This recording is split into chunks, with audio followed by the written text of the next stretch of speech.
about historical context in practical projects. Jesus talked about engaging the students' own curiosity in order to get them to reconstruct models that they might have received from theory. Christian talked about patterns of learning that emerge through repeated observations for learning, and how things that students do might actually be more systematic in how they address things.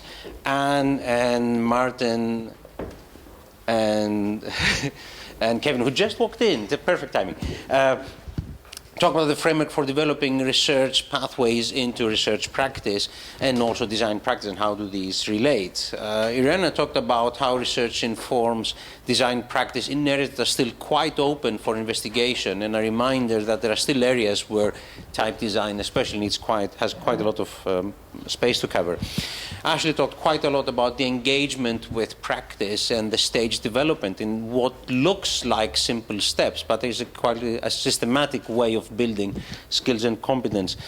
And John Paul actually brought it somehow all together again. I'd like to say this was intentional, that we sort of worked it out. But the idea that there is some sort of overarching idea of how do you approach design education, what are the basic principles that you build into planning a course, and so on. So what does all of this tell us? And I'm trying to find of words around this, and if you're in education practice, this might come across. But what all of these people are talking about is informed active learning. And the active learning is a mantra in pedagogy, usually by people who are not teachers themselves, because they want to move away from the idea of people who are being lecturers, just emitting stuff towards students, and you want to have something that is more collaborative, more engaged. But the informed bit at the top is something that we see everybody in this strand bringing in, without us saying, well, what's missing, and so on. So if you trust education professionals on their own, they say, yes, craft matters, but actually it happens in a context, and that is historical, it's theoretical, it's societal, it's technological, and making the students aware of these things is where the value lies in a worthy design education. So that's my takeaway from this morning's sessions, and I'd like to stop after this refresher and open up the stage to questions or observations or reactions or comments from the floor. I'll just put your hand up and I'll bring the microphone over so everybody can hear you. Anybody? Nobody wants to say anything? Oh, someone at the back. Gloria. Good. Hi. I'm Gloria Kondrup, and I'm from the Hofmitz-Milken Center for Typography at Art Center College of Design. Sorry I missed some of the sessions this morning, but I just wonder if there was any discussion of teaching ethics to our students in graphic design. I think, we talk about culture and we talk about knowledge, but in order for our profession, I think, to reach the level that we all want to reach, we really have to have a discussion about ethics. And has anyone talked about it or taught ethics in their pedagogy? Anybody want to respond? Yeah. I probably should have said ethics in my talk, but yeah, I would certainly definitely deliver content on ethics to my students and believe that it's massively important, and probably I do it through the way of deconstructing work that's already out there. So you could think in a very simplistic kind of way about cigarette advertising, and you could talk about the ethics of working for a cigarette company, but also pointing out to the students that now that there's a ban, almost international ban on cigarette advertising, or certainly within the Western world, that there is still a role played by designers within cigarette companies and how they approach the advertising of cigarette companies, and pointing out that actually the goal of cigarette companies and advertising is to get kids smoking. That's the simple fact of it. That's what they try and do. And to understand the ethics within, or why you would have no ethics if you worked in such a way. I don't think that's what you're asking though, is it? Not exactly. No. I think I'm talking about the ethics of our practice, and Okay. how we practice what we do, and where do we where do we gather our imagery, how we use our imagery, how we use our typography. I think that's especially on access to digital information. I think that's an important aspect to teach students, is what is ethical and what is not ethical in terms of how they approach their design and their typographic skills. I know that's the ethics I meant. I'm not talking about moral ethics or your own personal decisions about what to do, what not to do. He doesn't want to take it. But I don't know if anyone else has that as part of their pedagogy and their educational programs. I know it's a big issue that we discuss at Art Center College of Design now. We're concerned about it. We're concerned about our students and how they intend to pursue their practice. Anyone? Anybody want to respond? Okay, so now we know we have another discussion. I'll try, but this might not be addressing exactly what you're getting at. I always tell my students that their work is not what the work is what the work does, right? And so that's thinking about their work as this intermediate between things, between people and something else. And so through thinking about the actual work, what is the result of the work that they do, and that is where the ideas are generated. I don't know, this is not exactly what you're talking about, is it? Oh my God, I can't believe no one really has touched about this. I'm talking about how we appropriate image, how we appropriate typography, how we support the industries of our profession. I mean, I'm not talking about personal choices, which you're talking about. I'm not talking about results of the message. I'm talking about how you operate as a professional. And I think it's valuable and extremely important to our industry, to our professions as designers and typographers, to really instill that we are a profession, and a profession comes with certain professional practices. And I think we have to start in education to teach new designers and new typographers that it is a business, it is a profession. And it's so easy to disregard that. That's what I mean. I'm not talking about personal choices. I'm talking about, and I see someone shaking their head, they agree with me, thank you, that your choice as a professional, how do you behave ethically within a business model? And I think no one has really touched on that today. Okay, Liron wants to say something, and then... Hi. I don't know if I'll respond well. I don't know.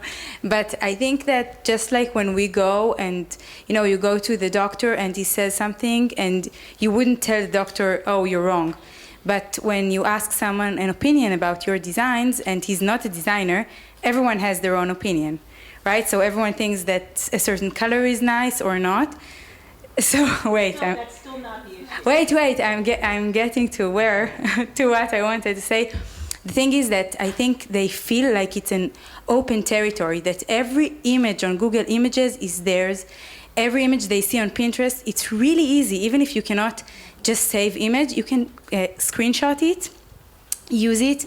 I see students using things all the time, and sometimes even, I think it's even worse that their references are so close that I even prefer that they just copy and save image and use it and say, like, I'm using someone else's image, other than just trying to mimic it exactly, use the same type. And that's why we see our students' work look the same, kind of. Same typography, that's what it does. And maybe, that's even worse, that all the, websites look the same now, and typefaces look the same now, etc. And hi, I'll just can I dovetail off of that, because I think I would say that we actually have been talking about that all morning, but not maybe as explicitly as you're saying, because I think taking ownership of the content that you're working with it implies an ethical, let me finish, because you don't teach ethics just by teaching it. It's something that everybody does make a personal decision about. So, and we are a profession that learns through practice. So the best way to teach ethics is to have your students take ownership of the subject matter that they are trying to portray. And when they take ownership of it and they make something that is original and it is appropriated, they learn about ethics. So I think that we have all been talking about that all morning, but maybe not as explicitly as you're talking. In Kent State, where I work, we actually have a class called Visual Ethics, and it touches on a lot of the stuff that John Paul was talking about. But I've noticed myself that the students think of it as a very easy class. They listen to a lecture about what the right things to do and the wrong things are, and it doesn't stick. So I think that practice is the way to teach ethics. I was going to say, in terms of professional ethics, I think it's really hard. It sort of implies that there is a standard approach in industry. And I think in the example I would say, I always teach my students to about the legality of working with fonts and licensing and this kind of thing.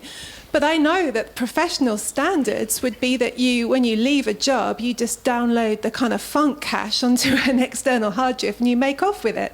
Now, I teach my students that that's not a professional practice. I think is the way, I don't think that's the way that they should behave. So I do get them to think about the kind of legal and ethical responsibilities of professional practice, but I don't think there's like, I'm not training them to go and be professionals and necessarily follow professional conduct, because I think in often case that's very unprofessional. Bruno, you want to say something? Go ahead. I think in order to establish an ethical framework the way you actually think of, schools also need to provide a legal framework that they can teach the students. And of course, that depends very much on the jurisdictions. The Americans have a different legal framework to the Brazilians, to the British, to the German.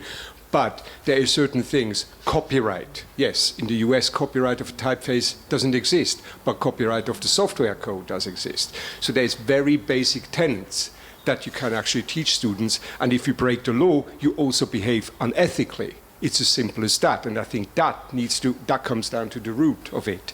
And that is then about professional courtesy, professional practice, in order to behave ethically. So what we're saying, really, is there's two sides to this. One is professional propriety, which means knowing the rules, understanding that you operate in a legal framework, understanding attribution, understanding referencing, and so on. And the other is moral propriety, where you pass the burden on the student of developing their own code, of understanding value in design practice, and also the output of design, and assigning certain values to this. And that is perhaps a bit more difficult. And whereas you might teach the letter of copyright, you can only teach an appreciation of quality and the value that that represents through practice. And that is the challenge in bringing these discussions not as a separate module in themselves, or a separate discussion indeed, but probably as part of the discussions of work that students do. I think Catherine's mention of typefaces is quite relevant, because graphic design students might not value typefaces very much until they start trying to design one. And then they realize that there's a significant amount of work that goes into it. So that might be the point where we talk about the moral aspect of typeface design. So I think we have been touching on this. Having said that, for next year's ATypI, which is also closer to home to you, I will expect a proposal about ways of teaching ethics in design practice from you. Right? Okay. Yes, good. No problem. Any other questions, observations, reactions? Very good. Well, we've got a bit of extra time for the lunch break then, before the business strand, which Bruno and Indra are emceeing, right? Yeah. And we're here after lunch. Yeah. Perfect. So, yeah. Thank you very much for your attention this morning. Do seek out the speakers if you want to talk individually with them. And thank you very much again for being here.